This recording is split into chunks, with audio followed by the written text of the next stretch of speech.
તો રાજકોટમાં જેતપુરના rotary club આયોજિત દીપાવલી ફનફેર મેળામાં એક મોટી દુર્ઘટના સર્જાઈ।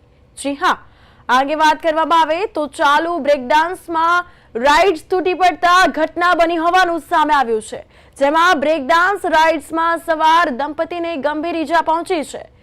તો રાજકોટના જેતપુરની આ ઘટના કે જ્યાં ઈજાગ્રસ્ત દંપતીને જેતપુર સિવિલ હોસ્પિટલ બાદ વધુ સારવાર માટે જૂનાગઢ ખસેડવામાં આવ્યા હતા અને રાઇડ્સ સંચાલકની ગંભીર બેદરકારી સામે આવતા હાલ તપાસ હાથ ધરવામાં આવી છે। જેતપુર સિટી પોલીસે ફનફેર મેળો બંધ કરાવીને તપાસનો દોર તેમજ કાર્યવાહી શરૂ કરી છે। ફનફેર મેળાના આયોજકો હોસ્પિટલ પહોંચ્યા હતા કે જેમાં ધવલ મંડલી અને ગાયત્રી મંડલી નામના દંપતી ઈજાગ્રસ્ત થયા હતા। તો આ ફનફેર મેળામાં રાઇડ્સ મંજૂરી હતી કે નહીં તે એક મોટો સવાલ ઊભો થયો છે। હાલ તો સિટી પોલીસે તપાસ હાથ ધરી છે।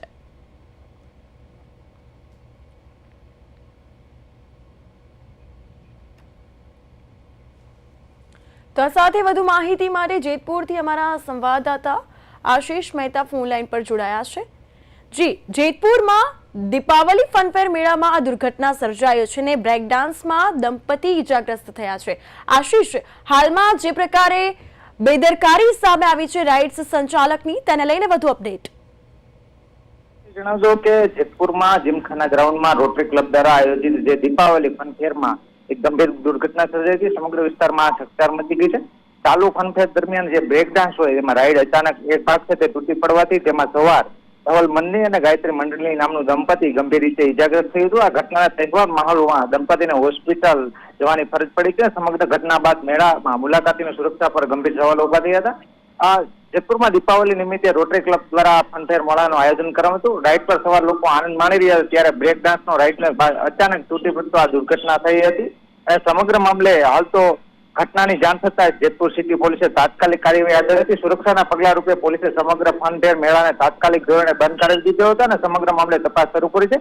પોલીસે મેળાના આયોજકો અને રાઇડ સંચાલકો સામે તપાસ હાથ ધરી છે કે આ જે સુરક્ષા છે તેની સામે જે ગંભીર સવાલો ઉભા થયા છે, ફિટનેસ સર્ટિફિકેટ મળી છે કે મેળાના આયોજકોને આ મંજૂરી મળી છે કે તે બાબતે પણ હવે સુરક્ષાનું યોગ્ય નિરીક્ષણ કરવામાં આવી રહ્યું છે। જી બિલકુલ આશીષ, અહીં સવાલ એ ઉભો થાય છે કે આ જે પ્રકારે ફનફેર મેળામાં રાઇડ્સ ચાલુ થઈ તેની મંજૂરી મળી હતી કે નહીં, સવાલ એ થાય છે, તેને લઈને વિગતો ચોક્કસથી જણાવી દો કે આ જે દુર્ઘટનાનું મુખ્ય કારણ રાઇડ છે અને જેના રાઇડ્સના કારણે આ આખી ગંભીર બેદરકારી પ્રાથમિક તપાસમાં જે તૂટી, પરંતુ હજુ સુધી મેળામાં ક્યાંય સલામતી અને મંજૂરી સર્ટિફિકેટ, ફિટનેસ સર્ટિફિકેટ મળી હોય તેવું લાગી નથી રહ્યું અને જેથી અસમંજસમાં હાલ પોલીસ મુકાઈ છે અને આયોજકો સામે રાઇડ્સને મંજૂરી આપતા પહેલા તેના સુરક્ષાનું જે યોગ્ય નિરીક્ષણ કરવામાં આવે તે કરવામાં આવ્યું છે કે તે મામલે પણ ઝીણવટભરી પોલીસે છે તે તપાસ હાથ ધરી છે। જી બિલકુલ, તો જે દંપતી ગંભીર રીતે ઈજાગ્રસ્ત થયા છે તેઓના કઈ આક્ષેપ કે તેને લઈને કઈ પ્રતિક્રિયા? જી,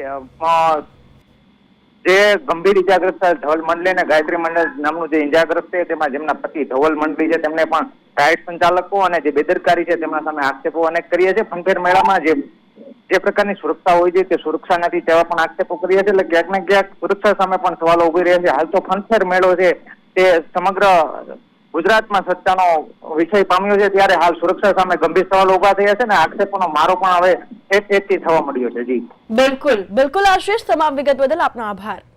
તો અહીં બ્રેક ડાન્સ રાઇડ્સમાં સવાર દંપતીને ગંભીર ઈજા પહોંચી છે અને રાઇડ્સ સંચાલકની ગંભીર બેદરકારી સામે આવી છે। અહીં તંત્રની પણ બેદરકારી કહી શકાય, કારણ કે જે પ્રકારે અહીં દુર્ઘટના સર્જાઈ છે, કોઈ મોટી દુર્ઘટના સર્જાઈ હોત ને વધારે લોકોને કંઈ થયું હોત તો તેનું જવાબદાર કોણ, એવા અનેક સવાલો ઉભા થયા છે।